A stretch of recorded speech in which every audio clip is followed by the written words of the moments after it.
আল্লাহ তুমি কত মহান, কত ভালো বন্ধু। প্রাণে তুমি, মনে তুমি, তুমি দয়ার সিন্ধু। আল্লাহ তুমি কত মহান, কত ভালো বন্ধু। প্রাণে তুমি, মনে তুমি, তুমি দয়ার সিন্ধু। নেই কেহ নেই ত্রিভুবনে তোমারি সমান। তুমি রহমান, তুমি মেহেরবান। তুমি রহমান, তুমি মেহেরবান। আল্লাহ তুমি কত মহান, কত ভালো বন্ধু। প্রাণে তুমি, মনে তুমি, তুমি দয়ার সিন্ধু। আল্লাহ তাআলা বলেন, যখন ফেরেশতারা মারিয়ামের কাছে গেল আর গিয়ে বলল, হে মারিয়াম, আল্লাহ পাক তোমাকে মনোনীত করেছেন গোটা পৃথিবীর সমস্ত মহিলাদের উপরে আল্লাহ তাআলা তোমাকে সম্মানিত করেছেন। শুধু তাই নয়, আল্লাহ তাআলা তোমাকে পবিত্র করেছেন। পড়ুন সুবহানাল্লাহ।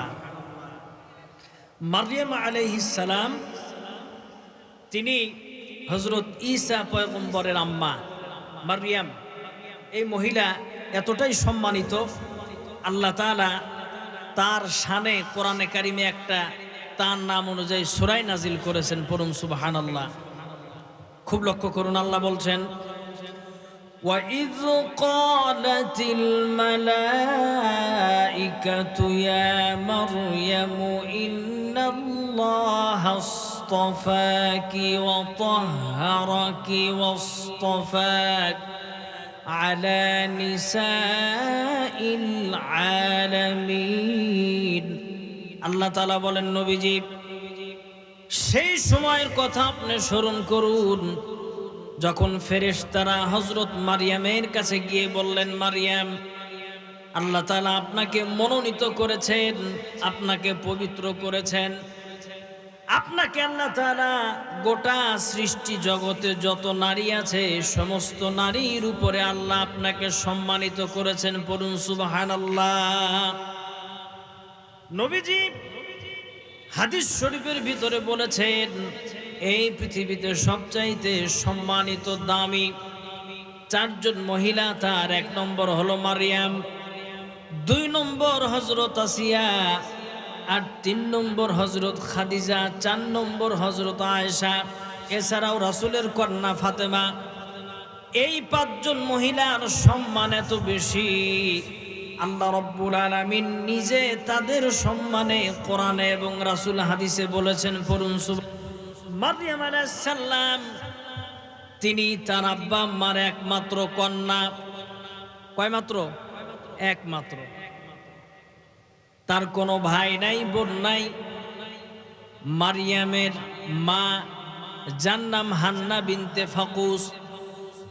হযরত মারিয়াম আলাইহিস সালাম যখন পেটে আসলেন, মারিয়ামের মা আল্লাহর কাছে ওয়াদা করলেন, আল্লাহ তুমি যদি একটা সন্তান আমাকে দাও, আমি তাকে বাইতুল মুকাদ্দাসের খাদেম বানিয়ে দেব, মুসলমানদের প্রথম কিবলা। হযরত মারিয়াম আলাইহিস সালাম পেটে আসলেন। পেটে আসার পরে সময় যখন পূর্ণ হয়ে গেল, হযরত মারিয়াম তিনি পৃথিবীতে আসলেন।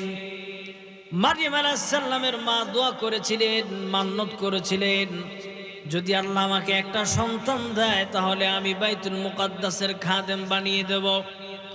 কিন্তু আমার তো পুত্র সন্তান হয় নাই, বরং আমার হয়েছে কন্যা সন্তান। এখন এই কন্যা সন্তান আমি কিভাবে বাইতুল মুকাদ্দাসের খাদেম বানাবো? এরপরেও তিনি সিদ্ধান্ত নিলেন, যেহেতু আমি ওয়াদা করেছি, যেহেতু আমি মান্নত করেছি, অবশ্যই আমি আমার সন্তানকে বাইতুল মুকাদ্দাসের খাদেমা বানাবো। তিনি সেই প্রস্তুতি নিয়ে হযরত মারিয়াম আলাইহিস সালামকে বাইতুল মুকাদ্দাসের খাদেম হিসাবে বাইতুল মুকাদ্দাসের ভিতরে শিশু মারিয়ামকে রেখে আসলেন। সুবহানাল্লাহ। এদিকে বাইতুল মুকাদ্দাসের যিনি ইমাম, তিনি হলেন সেই যুগের পয়গম্বর হযরত জাকারিয়া আলাইহিস সালাম। পড়ুন সুবহানাল্লাহ। হযরত জাকারিয়া আলাইহিস সালাম মারইয়াম আলাইহিস সালামের খালু, তিনি বাইতুল মুকাদ্দাসের ইমাম। কথা বুঝতেছেন? পাশের আওয়াজটা খুব বিরক্ত করতেছে।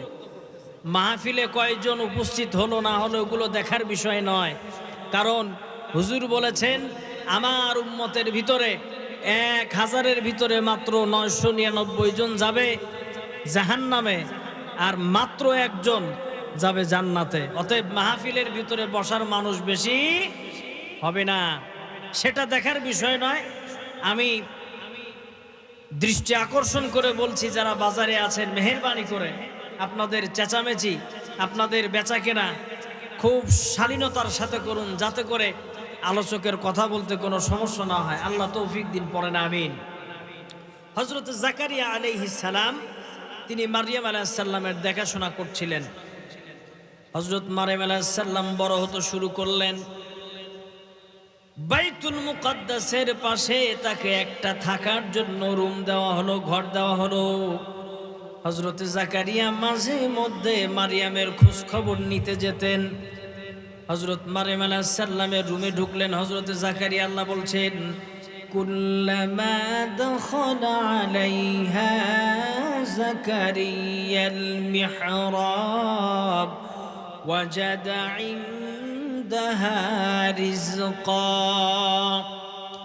জাকারিয়া আলাইহিস সালাম তিনি যখনই মারইয়ামের রুমের ভিতরে ঢুকতেন, তিনি দেখতেন মারইয়ামের রুমের ভিতরে নানা রকমের ফল জমা করা আছে, মজুদ করা আছে।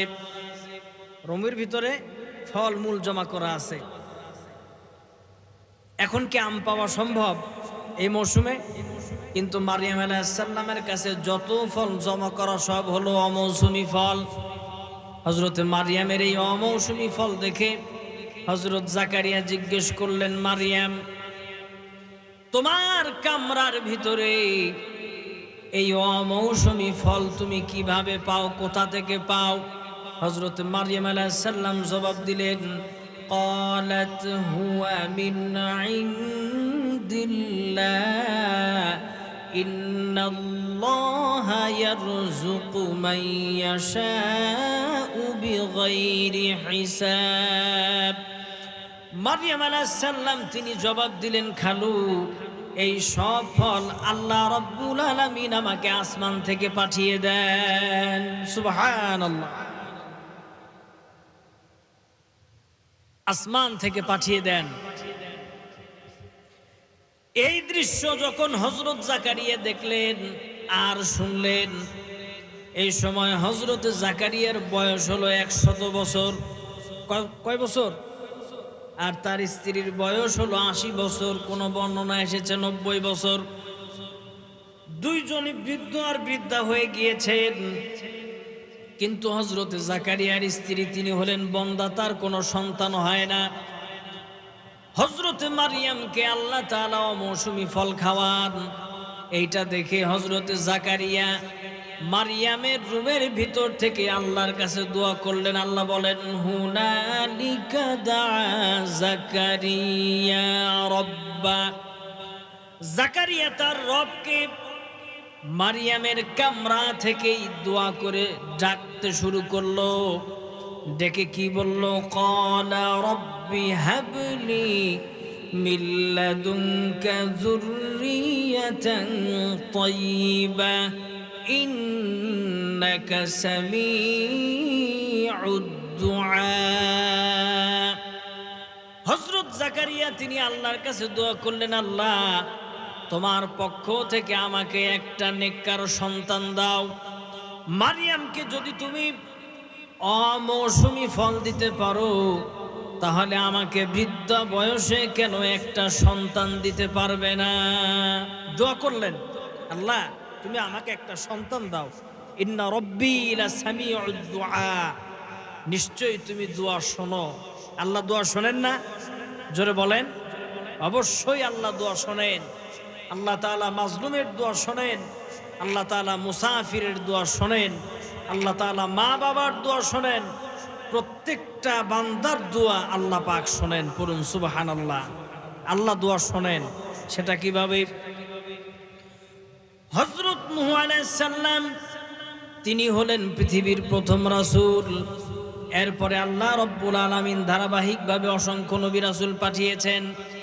এদের ভিতরে একজন সম্মানিত রাসূল হলেন, যার নাম হযরত ইউনূস আলাইহিস সালাম।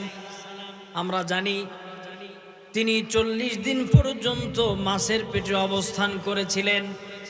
এই 40 দিন যখন তিনি মাছের পেটে অবস্থান করছেন, মাছের পেটে, মাছটা গভীর সমুদ্রের তলদেশে মাছের পেট লাগিয়ে নুয়ে শুয়ে রয়েছে। হযরত ইউনূস আলাইহিস সালাম তিনি লক্ষ্য করলেন সমুদ্রের তলদেশ থেকে ছোট ছোট বিন্দু বালুকণাগুলি আল্লাহর জিকির করে। সুবহানাল্লাহ। চাঁদ সূরজ আর গ্রহ তারা তোমারই হুকুম মানে তারা।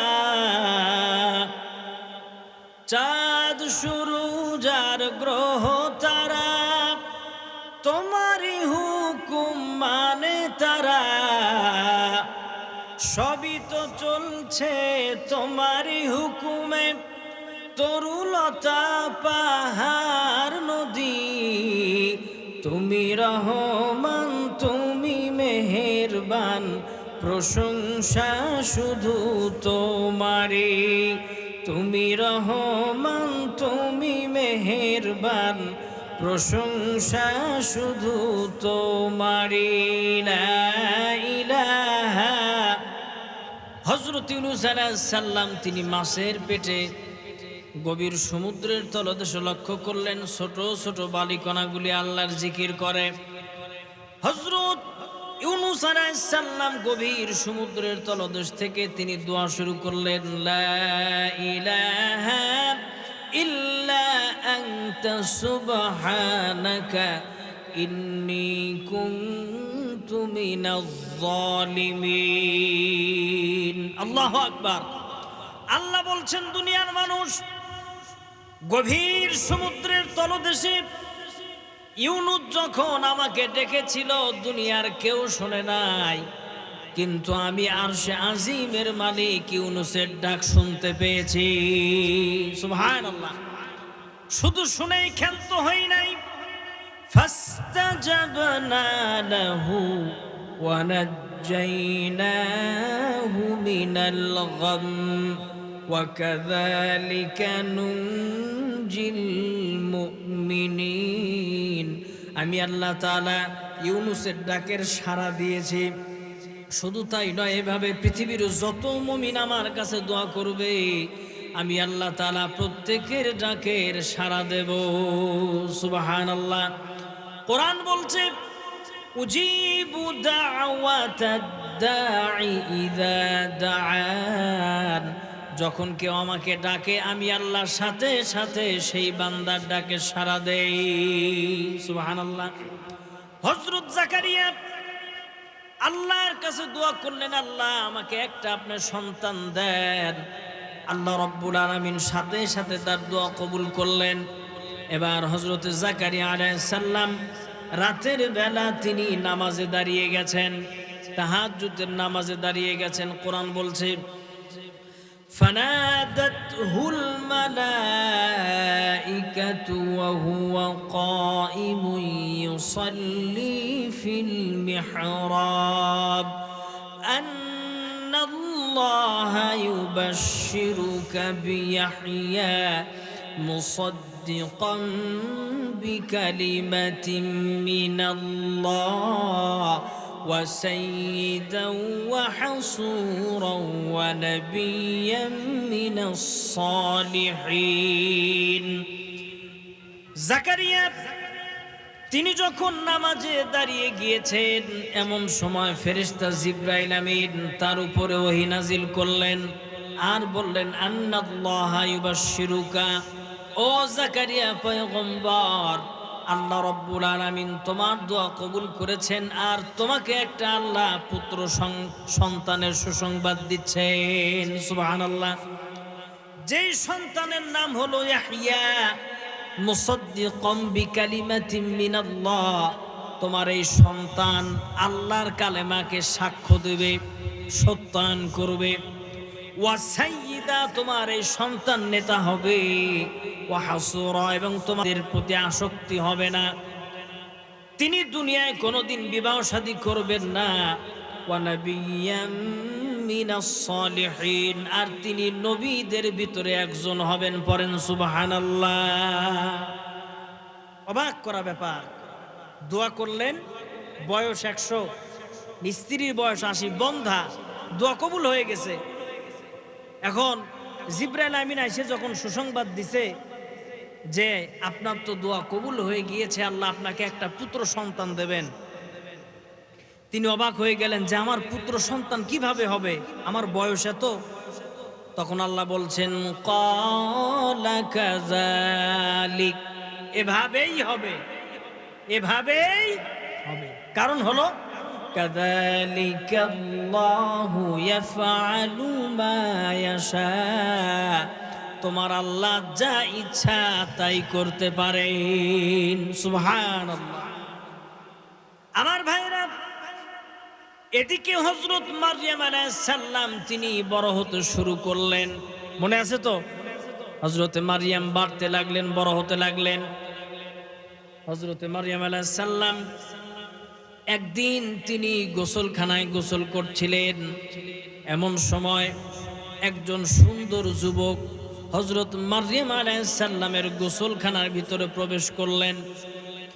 মারইয়াম আলাইহিস সালাম তাকে দেখা মাত্রই পড়লেন, ক্বালা ইন্নী আউযু বিররহমানি মিনকা ইন কুনতা তাকিয়া, আমি রহমানের কাছে প্রার্থনা কামনা করি তুমি যেন ভয় পাও আল্লাহকে, কারণ আমি একজন রূপবতী যুবতী নারী আর তুমি একজন যুবক।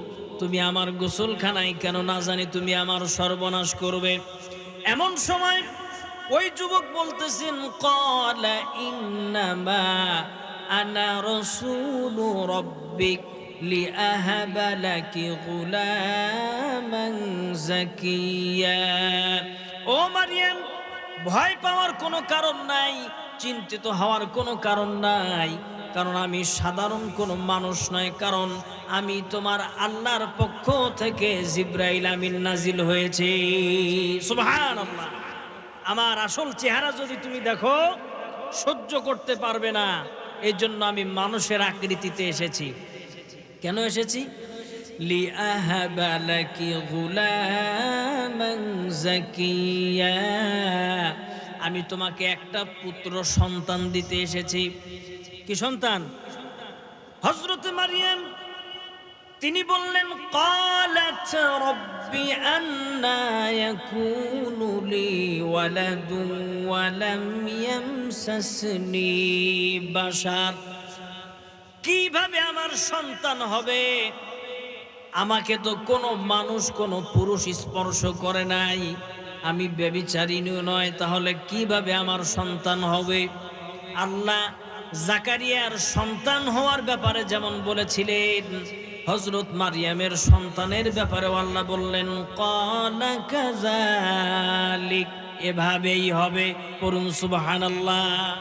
এভাবেই হবে, তোমার আল্লাহ যা চান তাই হবে। পড়ুন আল্লাহু আকবার।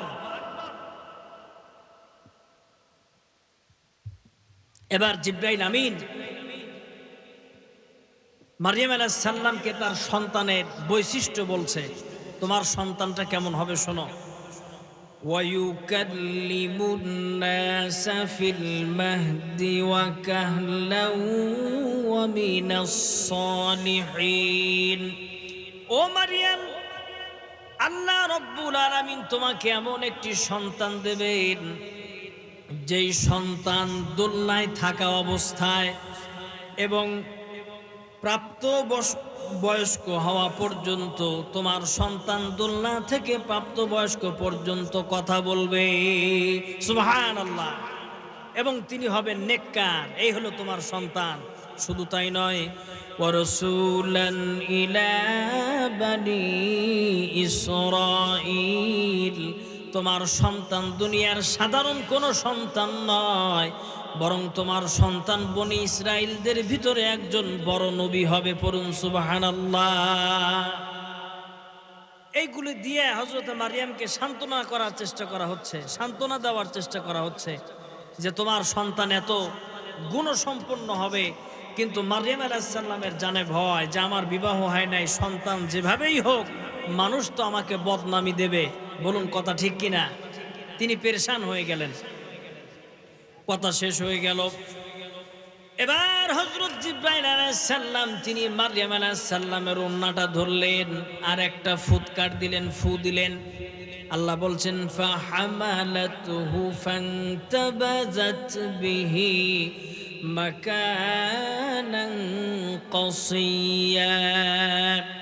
ফুৎকার দেওয়ার সাথে সাথে হযরত মারইয়াম আলাইহিস সালাম তিনি গর্ভধারণ করলেন। তিনি অনুভব করতে পারলেন পয়গম্বর ঈসা আমার পেটের ভিতরে চলে এসেছে। পড়ুন সুবহানাল্লাহ। দিন যত যেতে লাগলো একজন মায়ের শারীরিক গঠন যেমন পরিবর্তন হয়, হযরত মারইয়ামও সেই রকম পরিবর্তন হতে লাগলেন। তিনি মানুষের আড়ালে যাওয়ার জন্য তিনি বাইতুল মুকাদ্দাস ছেড়ে বাইতুল মুকাদ্দাস থেকে তিনি পূর্ব দিকে চলে গেলেন। যেতে যেতে কোরআন বলছে ফাআজাআহাল মাখাদু ইলা জিযঈন নাখলা। মারইয়ামের যখন প্রসব বেদনা শুরু হয়ে গেল, এই প্রসব বেদনা মারইয়ামকে খেজুর গাছের নিচে নিয়ে গেল। খেজুর গাছের কিনারায় চলে গেলেন হযরত মারইয়াম। খেজুর গাছটি ছিল মরা, কোনো ডালপালা নাই, কোনো পাতা নাই, কোনো কিচ্ছু নাই, মরা। হযরত মারইয়াম আলাইহিস সালাম খেজুর গাছের কিনারায় গেলেন। যাওয়ার পরে তিনি আফসোস করে বলতেছেন, আল্লাহ, এই যে আমার পেটে সন্তান এসেছে, আমি জিনা করি নাই, ব্যভিচারিণী করি নাই, আমি ব্যভিচারিণীও নয়, আমার বিবাহ শাদী হয় নাই। দুনিয়ার মানুষ যখন জানবে আমি সন্তান প্রসব করছি, দুনিয়ার মানুষ তো এটা ভালোভাবে দেখবে না। আমার এই ঘটনা ঘটে যাওয়ার আগে আমি যদি মারা যেতাম অথবা আমাকে যদি সবাই ভুলে যেত তাহলে কতই না ভালো হতো। তিনি আফসোস করতেছে, কি একটা পরিবেশ, বিবাহ হয় নাই, যদি আমি মারা যেতাম আমার এই ঘটনা ঘটার আগে কতই না ভালো হতো। এমন সময় জিবরাইল আমিন মারইয়াম আলাইহিস সালামের পায়ের তলদেশ থেকে আওয়াজ দিচ্ছেন। আল্লাহ বলছেন ফানাদাহা মিন তাহতিহা আল্লা তাহজানি قد جعل ربك تحتك سريا। ও মারইয়াম, হতাশ হয়ো না, ভয় পাওয়ার কোনো কারণ নাই, অন্তরে ব্যথা নেওয়ারও কোনো কারণ নাই। তুমি তোমার পায়ের দিকে তাকিয়ে দেখো, তোমার খাওয়ার জন্য তোমার রব একটা ঝর্ণা ধারা তৈরি করে দিয়েছেন। সুবহানাল্লাহ। তার পায়ের কিনারা আল্লাহ তাআলা একটা পানির প্রস্রবণ তৈরি করে দিয়েছেন। আর বললেন, মারইয়াম, এই গাছটাকে হালকা করে একটু নাড়া দাও, খেজুর গাছ। ওয়াহুজ্জি ইলাইকি বিজিদিন নাখলা, এই খেজুর গাছ হালকা করে নাড়া দাও। এই গাছ থেকে পাকা পাকা খেজুর ফেলে দেওয়ার দায়িত্ব আল্লাহ পাকের। পড়ুন সুবহানাল্লাহ। খেজুর গাছ নাড়া দিলেন। হযরত ঈসা আলাইহিস সালামের জন্ম হয়ে গেল। হযরত মারইয়াম আলাইহিস সালাম তিনি পানি পান করলেন আর খেজুর খান। কিছুদিন যাওয়ার পর হযরত মারইয়াম আলাইহিস সালাম মানুষের সামনে চলে আসলেন। এলাকার মানুষ বলছে, মারইয়ামের সন্তান কোথা থেকে নিয়ে এসেছো? তোমাকে তো আমরা ভালো মনে করেছিলাম, তুমি বাইতুল মুকাদ্দাসের খাদেমা, দীর্ঘদিন পর্যন্ত তুমি বাইতুল মুকাদ্দাসে থাকো, নামাজ পড়ো, ইবাদত বন্দেগী করো, তোমার বিবাহ শাদী হয় নাই, আর আজ তুমি একটা সন্তান নিয়ে এসেছো, কোথায় পেলে এই সন্তান? হযরত মারইয়াম আলাইহিস সালামের কোলের ভিতরে সন্তান। হযরত মারইয়াম তিনি এলাকার মানুষদেরকে ইশারা করলেন, ফাআশারাত ইলাইহি, ইশারা করলেন কোলের দিকে, যে আমি কোথায় ছিলাম আর এই সন্তান কিভাবে পেলাম, এই সন্তানকে জিজ্ঞেস করো, আমি কথা বলবো না। সমস্ত মানুষ বলল, ক্বালু কাইফা নুকাল্লিমু মান কানা ফিল মাহদি সাবিয়্যা। ও মারইয়াম, এই কোলের শিশুর সাথে আমরা কিভাবে কথা বলবো? কোলের শিশু কি কথা বলে? কিভাবে কথা বলবো? এলাকার মানুষ, জাতির মানুষেরা যখন এই কথা বলে বসলো, আল্লাহ বলেন ক্বালা ইন্নী আবদুল্লাহ। হযরত ঈসা রূহুল্লাহ তিনি মায়ের কোল থেকে বলে উঠলেন ইন্নী আব্দুল্লাহ, নিশ্চয় আমি আল্লাহর বান্দা। পড়ুন আল্লাহু আকবার। আমি আল্লাহর বান্দা, আমি আল্লাহর গোলাম, আমি আল্লাহর দাস। তিনি হুঙ্কার ছেড়ে এই কথা বললেন। এরপরে বললেন আতানিয়াল কিতাবা ওয়া জাআলানি নাবিয়্যা। আল্লাহ আমাকে নবুয়ত দান করেছেন আর আল্লাহ আমাকে কিতাব দান করেছেন। পড়ুন সুবহানাল্লাহ। কত বড় মুজিজা লক্ষ্য করুন। যখন এই ছোট্ট সন্তান কথা বলল, এলাকার মানুষের উচিত ছিল সাথে সাথে তাকে নবী বলে মেনে নেওয়া। বলেন ঠিক কিনা? অবাক করা ঘটনা, ছোট্ট সন্তান কথা বলে, কিন্তু এলাকার মানুষ এটা মানতে রাজি হলো না। হযরত ঈসা আলাইহিস সালাম তিনি জন্ম থেকেই, তার জন্মটাই হলো মুজিজা। এরপরে তিনি যখন দোলনায় কথা বললেন, এলাকার মানুষ এরপরেও সত্যটা অনুধাবন করার চেষ্টা করল না। হযরত ঈসা আলাইহিস সালাম বড় হলেন। আল্লাহ তাআলা বললেন যে জাতির মানুষকে তাওহীদের দাওয়াত দাও আর সমাজে আমি আল্লাহর হুকুমত প্রতিষ্ঠার আন্দোলন করো। জাতির মানুষের কাছে হযরত ঈসা দাওয়াত দিতে শুরু করলেন। জাতির মানুষ বলে তুমি যে আল্লাহর নবী তার কিছু প্রমাণ দাও, যদি প্রমাণ দিতে পারো তাহলে মানবো তুমি আল্লাহর নবী। ঈসা আলাইহিস সালাম বললেন আমার জন্মই তো প্রমাণ করে আমি আল্লাহর নবী। পড়ুন সুবহানাল্লাহ। কারণ আমি দোলনা থেকে কথা বলেছি, এরপরেও কি প্রমাণ চাও? আমার ভাইরা, হযরত ঈসা আলাইহিস সালাম তিনি যে আল্লাহর নবী এইটা প্রমাণ করার জন্য সামনে মাটি দিয়ে পাখি বানাতেন। আল্লাহ বলছেন আন্নী আখলুকু লাকুম মিনাত তিন কাহাইআতিত তায়রি ফাআনফুখু ফীহি ফায়াকুনু তায়রান বিইজনিল্লাহ। জাতির মানুষের সামনে তিনি পাখি, মাটি দিয়ে তিনি পাখি বানাতেন, আর এই পাখিতে তিনি ফুৎকার দিতেন। আর এই পাখিকে ফুৎকার দেওয়ার সাথে সাথে আল্লাহর হুকুমে এই মাটির তৈরি পাখি জীবন্ত পাখি হয়ে উড়ে চলে যেত। সুবহানাল্লাহ। বিইজনিল্লাহ, আল্লাহর অনুমতিতে এই পাখি উড়ে মানুষের সামনে চলে যেত। এত বড় নিদর্শন, কিন্তু মানুষ ঈমান আনে না।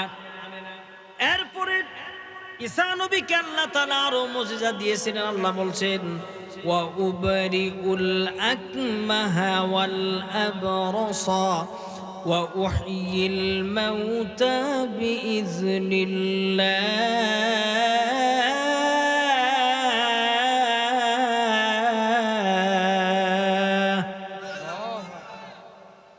তিনি জন্মান্ধ, যেই লোক মায়ের পেটে থেকে বের হয়েছে অন্ধ হিসেবে, অন্ধ হয়ে এমন অন্ধ ব্যক্তির চোখে যদি হাত বুলিয়ে দিতেন তার চক্ষু ভালো হয়ে যেত। সুবহানাল্লাহ। যার গায়ের চামড়া তাগরা বাগরা কুষ্ঠ রোগ, তার গায়ে হাত বোলানোর সাথে সাথে তার গায়ের চামড়া স্বাভাবিক হয়ে যেত। পড়ুন সুবহানাল্লাহ। শুধু তাই নয়, তিনি আল্লাহর হুকুমে মরা মানুষকে জিন্দা করতেন। কবর থেকে জিন্দা করে মৃত ব্যক্তির সাথে দীর্ঘক্ষণ কথা বলে আবার মৃত ব্যক্তি ঘুমিয়ে পড়তেন। পড়ুন সুবহানাল্লাহ। এই সকল মুজিজা তার জাতির মানুষ সরাসরি দেখছে। হযরত ঈসা আলাইহিস সালামের উম্মতেরা ধরলেন, ঈসা নবীকে বললেন পয়গম্বর আপনার কাছে একটা আবদার আছে। পৃথিবীর প্রথম রাসূল হযরত নূহ আলাইহিস সালাম তিনি জাতির মানুষের কাছে ঈমানের দাওয়াত দিয়েছেন, তার জাতির মানুষ ঈমানের দাওয়াত মানে নাই, কালেমার দাওয়াত মানে নাই। তার জাতির মানুষকে ধ্বংস করার জন্য আল্লাহ প্লাবন দিয়েছিলেন। এই প্লাবন থেকে বাঁচার জন্য হযরত নূহ নৌকা বানিয়েছিলেন। এই নৌকা কত বড়, কয়তলা বিশিষ্ট, কত মানুষ উঠেছিলেন, এই তথ্য আমরা জানতে চাই।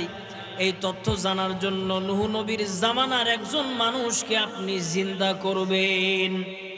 হযরত ঈসা আলাইহিস সালাম পাহাড়ের চূড়ায় উঠে গেলেন। পাহাড়ের উপরে যাওয়ার পর তিনি একটি কবরের কাছে দাঁড়ালেন আর বললেন, কুম বিইজনিল্লাহ। তার উম্মতেরা দেখছেন সচক্ষে এই ঘটনা। কবরের ভিতরে কাঁপুনি শুরু হয়ে গেল। কবরের ভিতর থেকে হযরত নূহ আলাইহিস সালামের সন্তান জীবিত হয়ে গেলেন, যার নাম শাম। তিনি জীবিত হয়ে গেলেন। আর হযরত ঈসা তার উম্মতের সাথে করে নিয়ে নূহ নবীর নৌকা কত বড়, কয়তলা বিশিষ্ট, কতদিন বন্যা ছিল, সব বিস্তারিত খবর শোনার পর আবার হযরত নূহের সন্তান ঘুমিয়ে গেলেন। এত বড় মুজিজা দেখার পরেও হযরত ঈসা নবীর উম্মতেরা ঈমান আনে নাই। এত বড় ঘটনা সচক্ষে দেখছে কিন্তু ঈমান আনে নাই। এরপরে হযরত ঈসা আলাইহিস সালাম বললেন, আমার জাতির মানুষেরা আমি যে নবী তার আরেকটা প্রমাণ দেই। তোমরা বাড়িতে যা খাও, বাড়িতে যেই খাবার খাও এবং বাড়িতে যা যা তোমরা জমা করে রেখেছো সবগুলির খবর আমি বলে দেব। সুবহানাল্লাহ।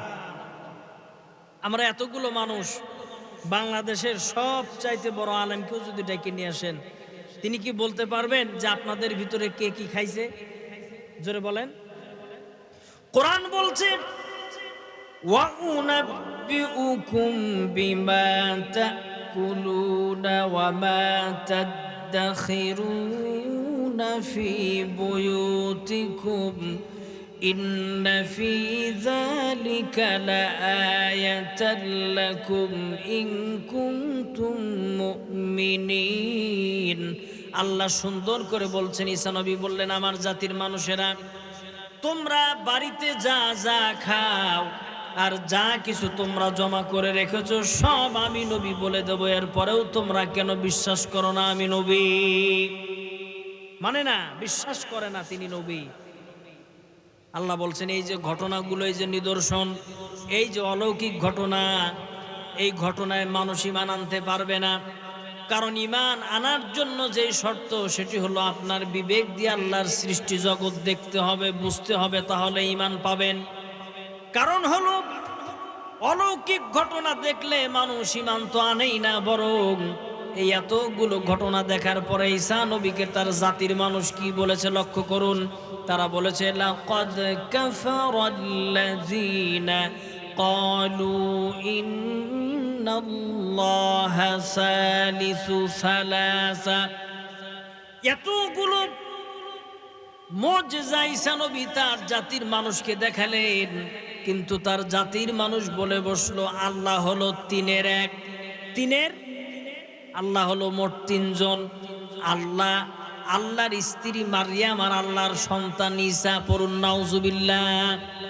তাদের যুক্তি হলো, ঈসা যদি আল্লাহর সন্তান নাই হবে তাহলে সে কিভাবে মরা মানুষ জিন্দা করে? নাউজুবিল্লাহ পড়েন। আল্লাহ বলছেন, ওয়া মা মিন ইলাহিন ইল্লা ইলাহু ওয়াহিদ। আল্লাহ এক, আল্লাহ দ্বিতীয়, আল্লাহর সাথে কারো শরীক নাই। পড়ুন সুবহানাল্লাহ। এই অলৌকিক ঘটনা দেখে ঈমান আনা তো দূরে থাক, তারা আরো উল্টা দিক গেছে। কি বলছে? যে হলো আল্লাহর বেটা। পড়ুন নাউজুবিল্লাহ।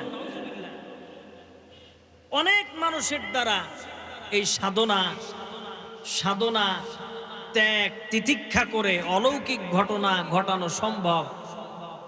এখন যার দ্বারাই অলৌকিক ঘটনা ঘটুক, তাকে কি আমরা আল্লাহর বেটা মনে করব, নাকি আল্লাহর সমকক্ষ মনে করব? নাউজুবিল্লাহ।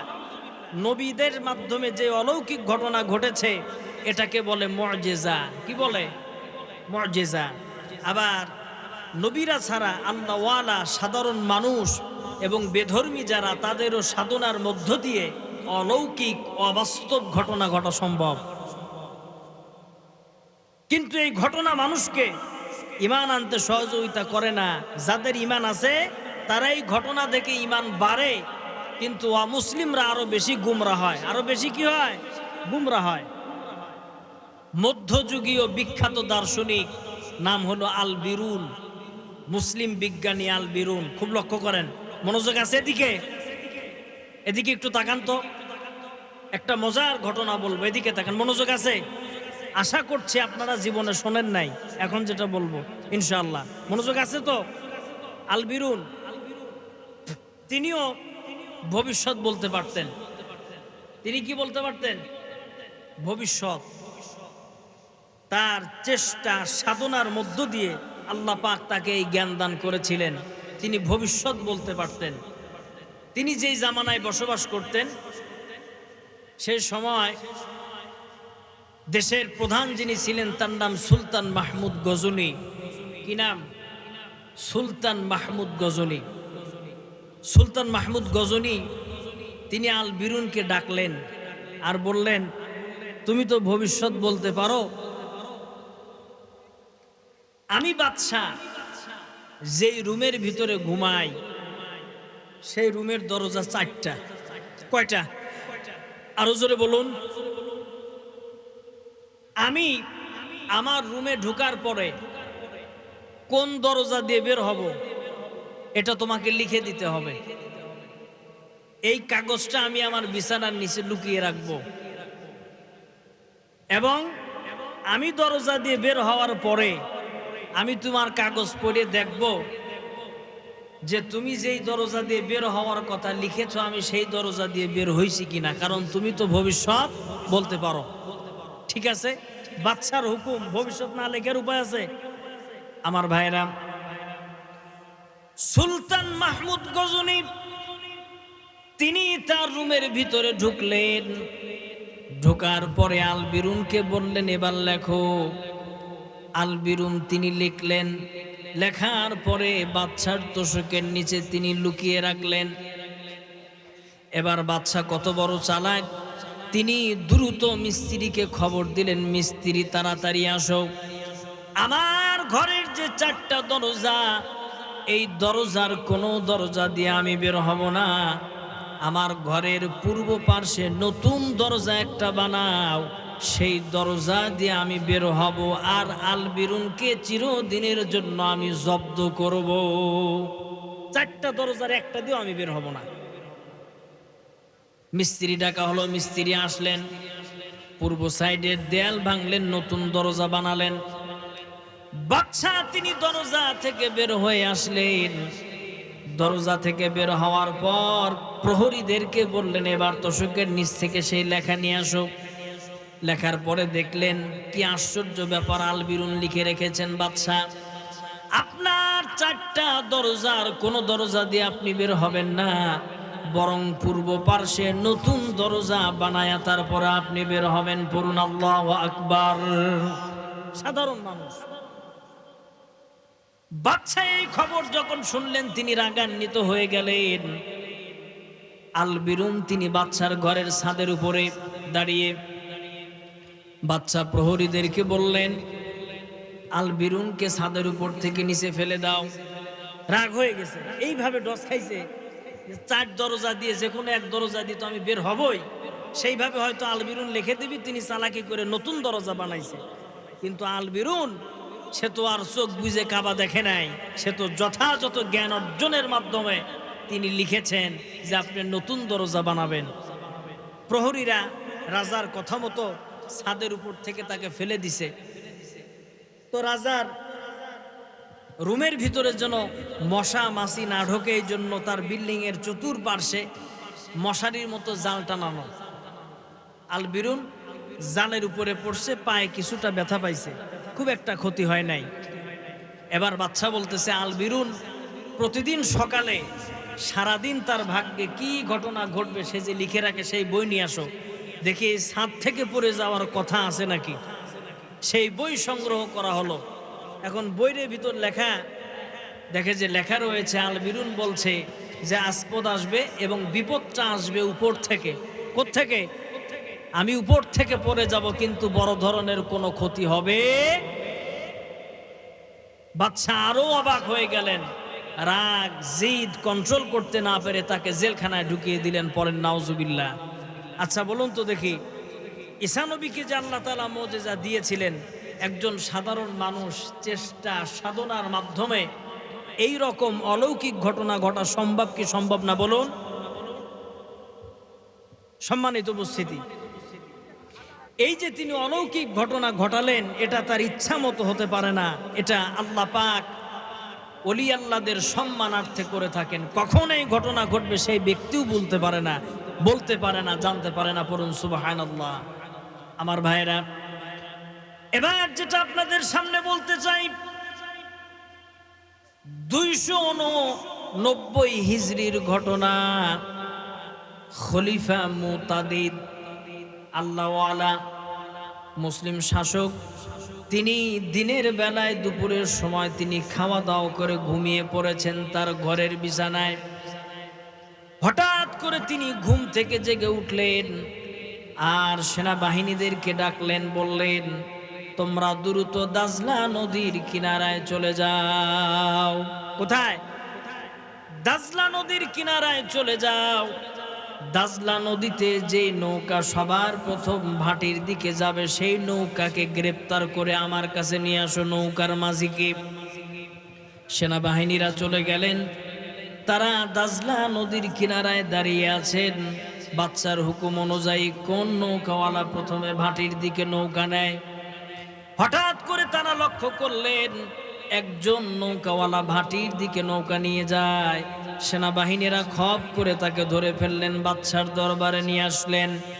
বাচ্চা মুতাদিদ নৌকার মাঝিকে চরম জোরে ধমক দিলেন আর বললেন, আজ সকালে তুমি কি করেছো সেটা ভালোই বলে দাও, না হলে তোমার জন্য কিন্তু বড় শাস্তি রয়েছে। নৌকার মাঝিকে বলতেছে, আজ সকালে কি করছো সেটা বলো। এবার নৌকার মাঝি বলতেছেন, জাহাপনা, পাশের খেয়াঘাট থেকে আমি যখন মানুষ পারাপার করব সকালবেলা, দেখি একজন সুন্দরী যুবতী রমণী মহিলা, এত সুন্দর তার চেহারা এবং তার গলায় নানান রকমের অলংকার আদি, এইটা দেখে আমি আর সহ্য করতে পারি নাই। অলংকার আদিগুলো আমি তার থেকে ছিনিয়ে নিয়েছি আর তাকে মাঝ নদীতে ফেলে দিয়ে আমি তাকে হত্যা করেছি। পড়ুন নাউজুবিল্লাহ। এবার বাচ্চা মুতাদিদ তিনি বলছেন, সেই অলংকার আদি কোথায় রেখে দিয়েছো, কোথায় লুকিয়ে রেখেছো? নৌকার মাঝি বলছেন, জাহাপনা, আমার নৌকার সামনের দিকে চাটায়ের নিচে সেই স্বর্ণগুলো রেখে দেওয়া আছে। সেনাবাহিনীদেরকে পাঠানো হলো। সেনাবাহিনীরা তারা চলে গেলেন নৌকার কাছে, নৌকার অগ্রভাগ তালাশ করলেন, দেখলেন কথা অনুযায়ী সোনা দানা সেখানেই রেখে দেওয়া আছে। সোনা দানা বাদশার দরবারে হাজির করা হলো। বাদশা ঘোষণা দিলেন, 3 দিন পর্যন্ত আমার পুরা রাজ্যে তোমরা ঘোষণা দাও, একজন মহিলাকে হত্যা করা হয়েছে, এই মহিলার কোনো আত্মীয় স্বজন পরিবার পরিজন পাওয়া যায় নাকি। 3 দিন পর্যন্ত এলাকার সমস্ত মানুষ যখন সেনাবাহিনী তারা যখন সংবাদটি প্রসার করতে লাগলো, 3 দিন পরে যেই মহিলাকে হত্যা করা হয়েছে সেই মহিলার পরিবারের মানুষজনকে পাওয়া গেল। বাচ্চা তাদেরকে ডাকলেন আর মহিলার স্বর্ণগুলো তাদেরকে দিয়ে দিলেন। আর যেই নৌকার মাঝি মহিলাকে নৌকার ভিতরে নদীতে চুবিয়ে মেরেছেন, বাদশাহ সেনাবাহিনীদেরকে অনুমতি দিলেন, তোমরা নৌকার মাঝিকে সেখানে নিয়ে যাবে যেখানে মহিলাকে হত্যা করা হয়েছে। নৌকার মাঝিকে ঠিক নদীর সেই জায়গায় নিয়ে যাওয়া হলো এবং সেখানেই তাকে নদীর ভিতরে ফেলে দিয়ে হত্যা করা হলো। ঘটনা যখন সমাধান হয়ে গেল, এবার বাদশাহ মুতাদিদ তার দেহরক্ষী এবং সেনাপ্রধান জিজ্ঞেস করতেছেন, আমিরুল মুমিনিন জাহাপানা, হঠাৎ করে আপনি ঘুম থেকে জাগ্রত হয়ে বললেন দাজলার তীরে চলে যাও আর নৌকার মাঝিকে ধরো, আপনি ঘুমের ভিতরে কিভাবে জানলেন?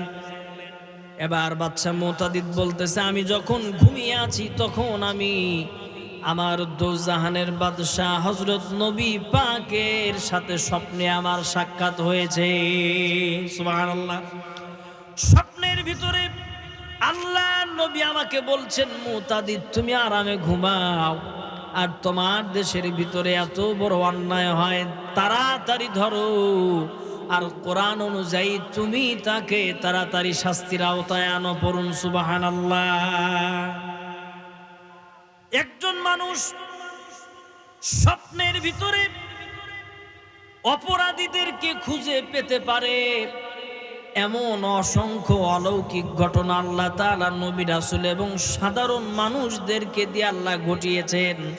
এই সকল ঘটনার মধ্য দিয়ে যারা ঈমানদার তাদের অন্তরে ঈমান আরো বাড়বে, কিন্তু যারা কাফের তাদের মূর্খতা আরো পরিমাণে বেশি বেড়ে যাবে। পড়ুন নাউজুবিল্লাহ। যারা মূর্খ তাদের আরো বেশি অহংকারী বেড়ে যাবে। সেটা কিভাবে লক্ষ্য করুন। হযরত নূহ আলাইহিস সালাম তিনি প্লাবনের আগে নৌকা বানাচ্ছিলেন। আল্লাহ তাআলা বলছেন, ওয়া ইয়াসনাউল ফুলক ওয়া কুল্লামা মাররা আলাইহি মালাউম মিন কওমিহি সাখিরু মিন। নূহ নবী নৌকা বানায়, এমন সময় তার জাতির মানুষ যখন নৌকার পাশ দিয়ে হেঁটে যায়, নূহ নবীর জাতির মানুষ নূহ নবীকে দিয়ে অবজ্ঞা করে, ঠাট্টা করে, আর বলে, নূহ এই মরুভূমির ভিতরে কিভাবে তুমি নৌকা চালাবে? মরুভূমির ভিতরে নৌকা কি ডাঙায় চলে না পানিতে? পানিতে চলতে হয়। তে মরুভূমিতে কিভাবে নৌকা চালাবে? এভাবে উপহাস করতেন। নূহ নবী বললেন, ক্বালা ইন তাসখারু মিন্না ফাইন্না নাসখারু মিনকুম কামা তাসখারুন। তোমরা আমার নৌকা বানানো দেখে উপহাস করতেছো, আমি কিভাবে নৌকা চালাবো মরুভূমিতে? এমন একটা দিন আসবে, সেদিন আমরা নৌকায় উঠে তোমাদের বিপদের দৃশ্য দেখে আমরা তোমাদেরকে নিয়ে উপহাস করব। আল্লাহর ওয়াদা তো মিথ্যা নয়। আল্লাহর ওয়াদা অনুযায়ী প্লাবন শুরু হয়ে গেল। প্লাবন যখন শুরু হয়ে গেল, নিদর্শন দেখলে মানুষ কাফের যারা তারা ঈমান আনে না, বরং তারা আরো বেশি অহংকারী হয়ে যায়। কিন্তু ঈমানদার যারা তাদের ঈমান বেড়ে যায়। লক্ষ্য করুন, নৌকা বানানোর সময় তারা উপহাস করেছে, এই মরুভূমিতে কিভাবে নৌকা চলবে? যখন পানি আসা শুরু হয়ে গেল, তখন গোটা জাতির মানুষের কিন্তু ঈমান আনা দরকার ছিল, ছিল না? জোরে বলেন। যে এই লোক বলছিল যে প্লাবন হবে, এই মরুভূমিতে সে নৌকা বানানো, আমরা হাসাহাসি করলাম, এখন দেখি সত্যি সত্যি পানি চলে আসছে, বন্যা চলে আসছে, পানি পড়তেছে, আসমান থেকে বৃষ্টি নাজিল হচ্ছে।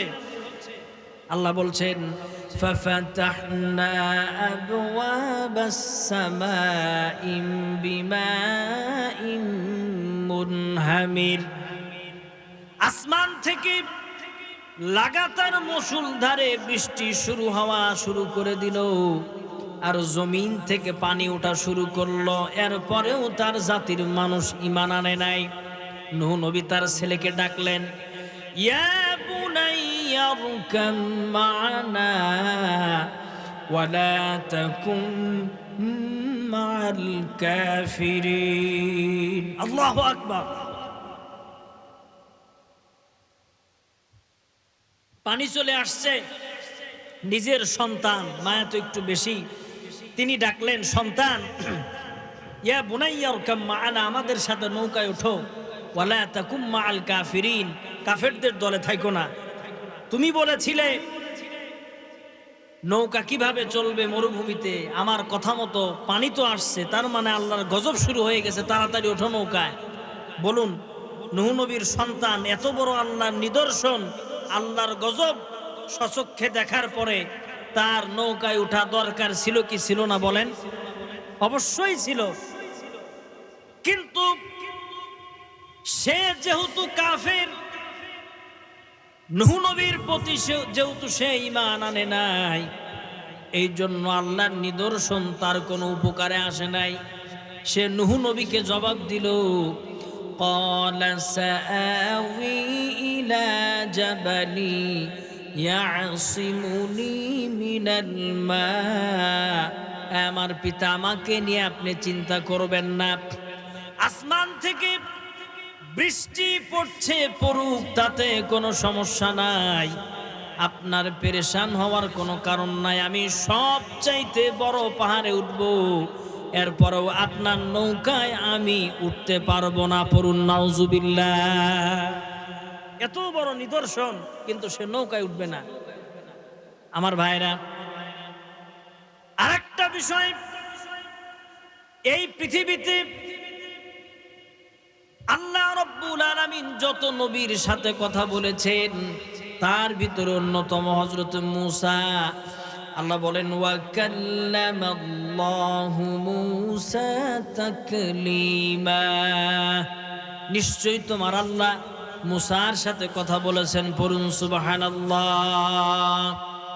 আপনারা ঘুমিয়ে গেছেন আমি দেখতেছি মানুষজন অল্প জুমার নামাজে জুমার খুতবাতেও মানুষজনের চাইতে বেশি হয় এটা আমাদের জন্য একটা লজ্জাজনক ব্যাপার এলাকাবাসী এত কষ্ট করে টাকা পয়সা খরচ করে মাহফিলের আয়োজন করেছেন অথচ মাহফিলে লোক নাই আল্লাহ তাআলা হেদায়েত দান করুন পড়েন আমিন আমরা সকলে দুই হাত তুলে একবার আল্লাহু আকবার বলি তো আল্লাহু আকবার আরো জোরে বলুন আল্লাহু আকবার আরেকবার বলবেন আল্লাহ যাতে আশেপাশে মানুষ মনে করে এখানে কিছু একটা হইতেছে নাকি বলেন কোথায় না আমরা কোরআনের ময়দানে কোনো প্রকার অসঙ্গতিপূর্ণ আচরণ এবং কথা বলতে চাই না আল্লাহ তাআলা আমাদের হেফাজত করুন পড়েন আমিন যে কথা বলতেছিলাম হযরত মূসা দীর্ঘদিন পর্যন্ত ফিরাউনকে দাওয়াত দিয়েছেন আর বোঝানোর চেষ্টা করেছেন তুমি দুনিয়ার রব নও বরং রব হলেন তিনি রব্বুনাল্লাযী আ'তা কুল্লা শাইইন খালকাহু সুম্মা হাদা قال فما بال القرون الأولى বরং রব হলেন তিনি যিনি প্রত্যেকটা জিনিসের আকৃতি দান করেছেন শুধু আকৃতি দিয়ে ছেড়ে দেন নাই সেই জিনিসটা কিভাবে চলাফেরা করবে আল্লাহ তার পথের দিশা পর্যন্ত দিয়ে দিয়েছেন পড়ুন সুবহানাল্লাহ শুধু আল্লাহ সৃষ্টি করেই ছেড়ে দেন নাই মূসা নবী ফিরাউনকে বলছেন তুমি রব নয় তুমি রব নও রব হলেন তিনি যিনি প্রত্যেকটা জিনিসকে সৃষ্টি করেছেন এবং তার চলাফেরার ব্যবস্থা করে দিয়েছেন দেখুন বর্তমান পৃথিবী আধুনিক তথ্য প্রযুক্তির যুগে নাবিকেরা যখন সমুদ্র চালায় তখন রাডার আছে কম্পিউটার আছে যার সাহায্যে তারা পথ নির্ধারণ করে যে কোথাও সাইক্লোন এরিয়া আছে কিনা কিন্তু যখন এই সকল রাডার ছিল না পাল তোলা নৌকায় যখন মানুষ সমুদ্র ভ্রমণ করত তখন আল্লাহ পাকের এই সকল বান্দারা কিভাবে পথ খুঁজে পাবে আল্লাহ তাআলা পথের দিশা দিয়ে দিয়েছেন পড়ুন সুবহানাল্লাহ আল্লাহ বলছেন ওয়া হুয়াল্লাযী জাআলা লাকুমুন নুজুমা লিতাহতাদু বিহা ফি যুলুমাতিল বাররি ওয়াল বাহর قد فصلنا لكم الآيات لقوم يعلمون বান্দা জলে স্থলে আমি আল্লাহ তাআলা রাস্তা তৈরি করে দিয়েছি আর এই রাস্তা যেন বান্দা তুমি হারিয়ে না যাও এই জন্য আমার আকাশের দিকে তাকাও আমি অসংখ্য তারকারাজি তৈরি করেছি এই তারকা দেখে বান্দা মহাসমুদ্রে তুমি সমুদ্রের কিনারা খুঁজে পাবে সুবহানাল্লাহ রব তিনি যিনি সৃষ্টি করে ছেড়ে দেন নাই মূসা নবী দাওয়াত দিলেন ফিরাউন বলছেন যে না হবে না আল্লাহ পাক নিদর্শন দেখানো শুরু করলেন কি দেখানো নিদর্শন দেখ ঈমান আনে কিনা নিদর্শন কি কোরআন বলছে فأرسلنا عليهم الطوفان আল্লাহ তাআলা প্রথম নিদর্শন দিলেন গোটা বনে ইসরায়েলের উপরে ফিরাউনের সাম্রাজ্যে তুফান শুরু হয়ে গেল তুফান আর বন্ধ হয় না ঝড়ো হাওয়া প্রচন্ড পরিমাণে বৃষ্টি তুফান আর বন্ধ হয় না। এক পর্যায়ে হযরত মূসার কাছে গেলেন জাতির মানুষ, ফিরাউনের দলের লোকেরা, আর বললেন আমরা তোমার প্রতি ঈমান আনবো, তোমার আল্লাহর কাছে দোয়া করে একটু তুফানটা বন্ধ করে দাও। দেখছেন কথা, মূসা নবী দোয়া করলেন, তুফান বন্ধ হয়ে গেল। মূসা নবী দোয়ার পরে যখন তুফান বন্ধ হয়ে গেল, এখন ফিরাউন আর ঈমান আনে না, তার জাতির মানুষ আর ঈমান আনে না।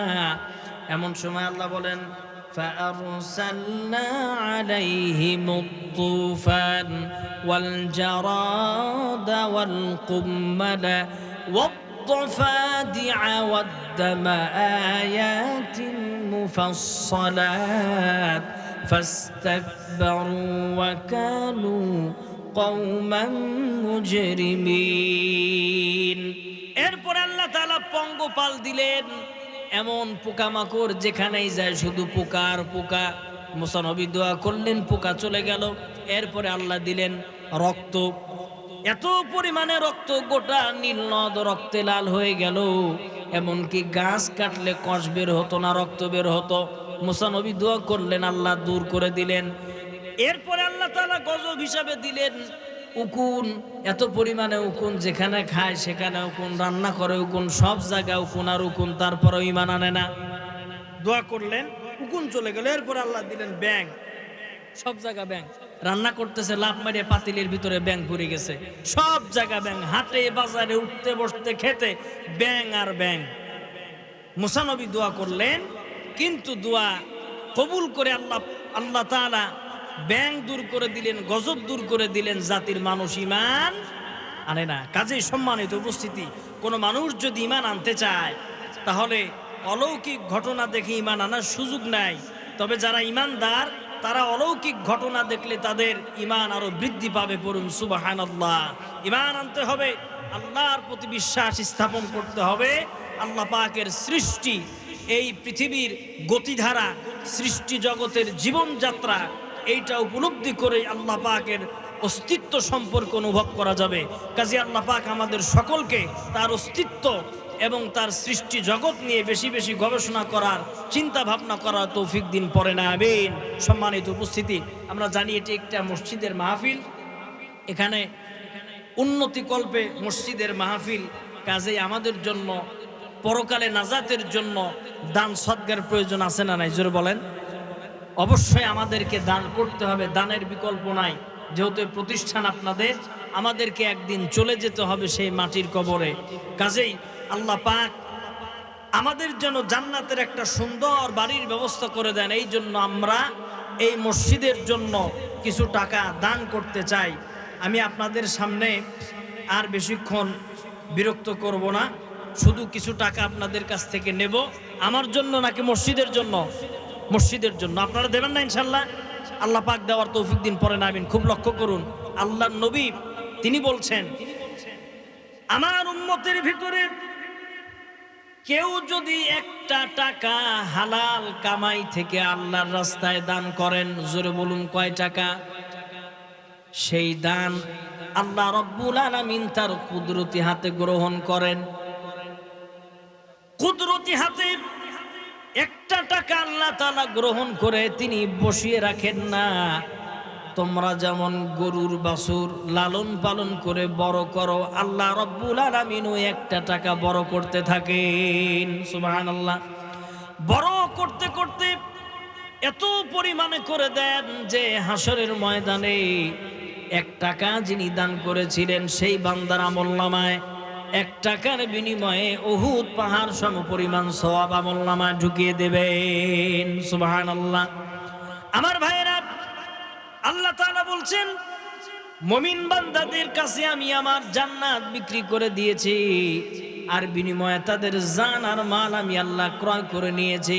কাজেই আমার জীবন আমার নয়, আমার অর্থ সম্পদ আমার নয়, এই সব হলো আমার আল্লাহ রব্বুল আলামিনের। কাজেই সম্মানিত উপস্থিতি, আমি আপনাদের কাছে চাই আপনাদের ভিতরে এমন কি কেউ আছেন নাকি ৫,০০০ টাকায় মসজিদের জন্য দান করবেন? তার জন্য খাস করে দোয়া করা হবে, আল্লাহ তৌফিক দিন, পড়ুন আমিন। একজন মানুষ চাই ৫,০০০ টাকা দান করবেন আমার ভাইরা। ও কবরে থাকবে না কেউ সেই ঘরেতে, একাকী রব আমি কেমন করে। আল্লাহ তাআলা তোমার আরেকজন বান্দা ১০০ টাকা দান করেছেন। আল্লাহ তাআলা ছোট্ট শিশু মা বাবার পক্ষ থেকে অনেকগুলো টাকা দান করেছেন। আল্লাহ দান কবুল করে নাও। এই দানের ওসিলায় সন্তানের হায়াতে তৈয়বা বাড়ায় দাও। আল্লাহ তাআলা তার কাছে চলে গেলেন, গিয়ে বললেন, ফাখাস, ইসলাম ধর্মের জন্য তুমি কিছু সহযোগিতা করো, তোমাদের তো টাকা পয়সার অভাব নাই। এবার ইহুদি ফাখাস বলছেন, আবু বকর, আমি ইসলাম ধর্মের উপকারে টাকা দেব না। তার কারণ হলো, তোমার আল্লাহ নিজে সুদকে হারাম করে দিয়েছেন, কিন্তু তোমার আল্লাহ নিজেই কিয়ামতের দিন বান্দাদেরকে সুদ দেবেন। পরে নাউজুবিল্লাহ, কি করবেন? সুদ দেবেন। ২ নম্বর বললেন, তোমার আল্লাহ এত পরিমাণে গরিব যে বান্দাদের কাছ থেকে সে জান আর মাল চায়। হযরত আবু বকর আর সহ্য করতে পারে নাই, তিনি এমন জোরে থাপ্পড় দিয়েছেন। এবার ফাখাস নবীর দরবারে চলে গিয়েছে, নবীকে গিয়ে বলছেন, আসাদ ভাই ২,০০০ টাকা দান করেছে, পড়েন মারহাবা।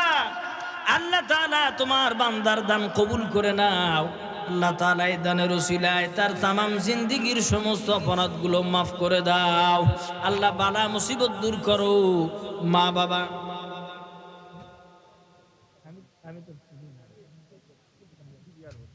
মেহেরবানি করে একটু আসেন, আপনার তো আমি চিনি নাই, যার কারণে তো আপনি সারা পড়ে গেছেন। আচ্ছা, ২,০০০ টাকা কি আপনারা খুশি? কয় টাকা আপনারা বলেন? কয় টাকা? কয় টাকা? হাত তোলেন, হাত তোলেন, বলেন। ১০,০০০ টাকা বলছেন।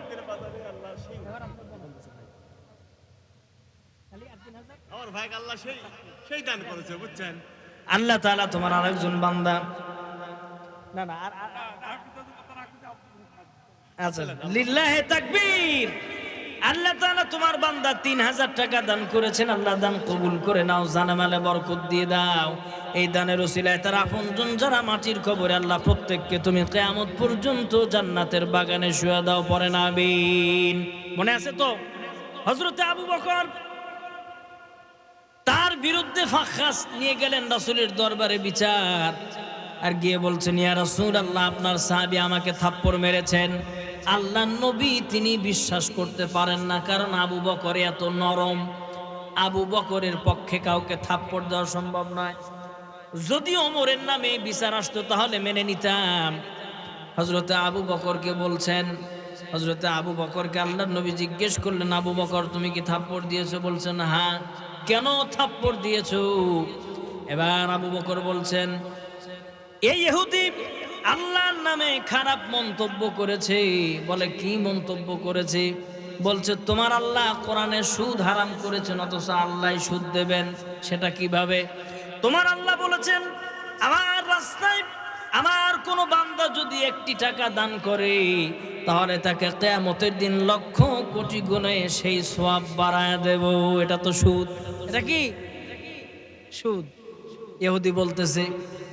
২ নম্বরে, তোমার আল্লাহ বলেছেন যে তোমার আল্লাহ টাকা পয়সা এতই কম যে বান্দাদের কাছ থেকে টাকা পয়সা নেওয়া লাগে। আচ্ছা বলুন তো দেখি, আমার আল্লাহর কোনো অভাব আছে নাকি? আমার আল্লাহ গরিব নাকি? আল্লাহ বলছেন, ওয়াল্লাহুল গনিয়্যু ওয়া আনতুমুল ফুকারা।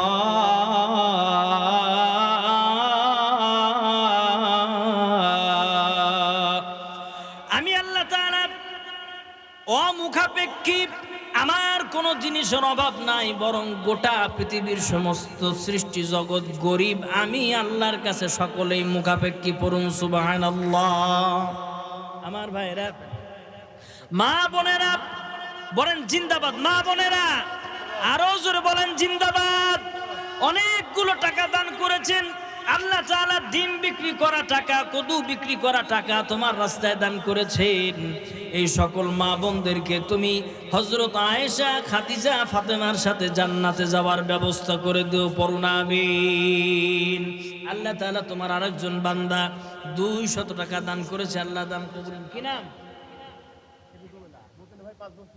মতিন ভাই 5 বস্তা সিমেন্ট পড়েন, মারহাবা। আল্লাহ তাআলা আপনি দান কবুল করে নেন। এই দানের উসিলায় জান্নাতে তার জন্য আপনি একটা জান্নাতি সিমেন্ট দিয়ে বাড়ি বানায় দেন, পড়েন আমিন।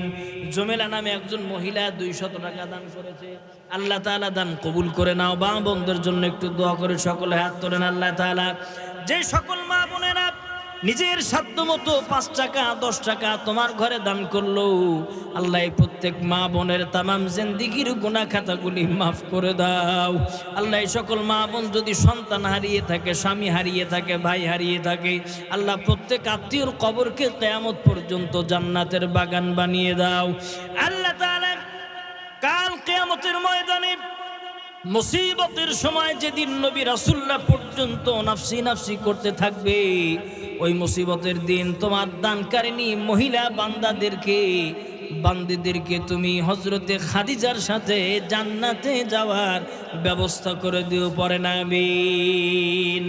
আমার ভাইরা, এই পৃথিবীতে আল্লাহ পাক বান্দার কাছ থেকে জান আর মাল চেয়েছেন, এর মানে আল্লাহ অভাবী তা নয়। কারণ আল্লাহ দেখতে চান যে আল্লাহর সন্তুষ্টির জন্য আল্লাহর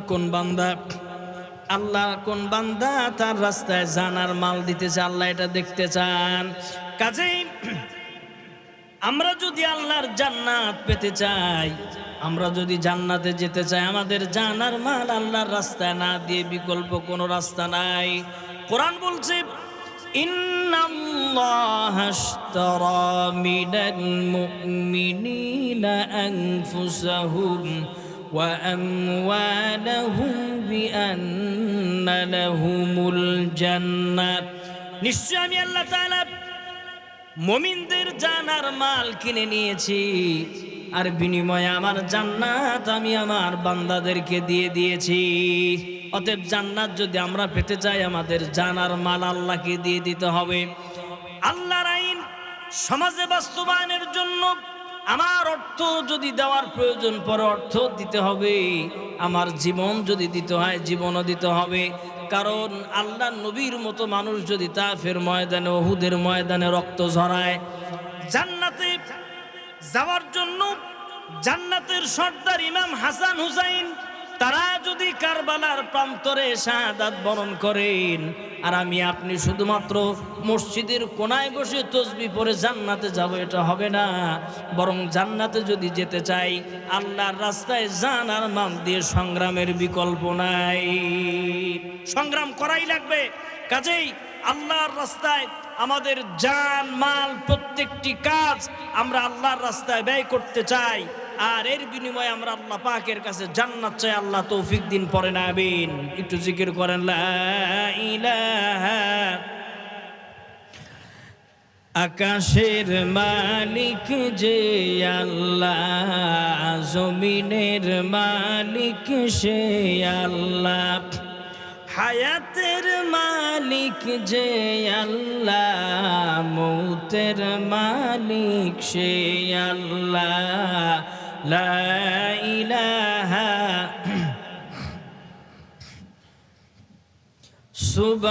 সুবহানাল্লাহ ওয়ালহামদুলিল্লাহ, লা ইলাহা।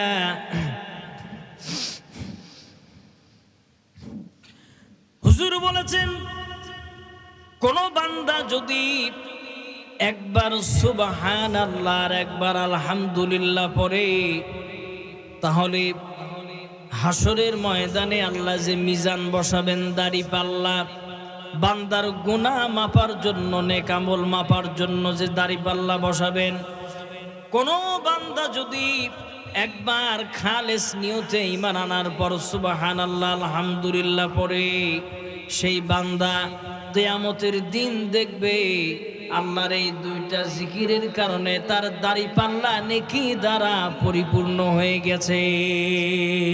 সুবহানাল্লাহ। শুধু তাই নয়, পাশাপাশি দুইজন জান্নাতি জান্নাতে শুয়ে আছেন। দুইজনের জন্ম একই দিনে, দুইজনের মৃত্যু একই দিনে, দুইজনের নেক আমলের পরিমাণ এক, দুইজনের জান্নাতের মানও এক।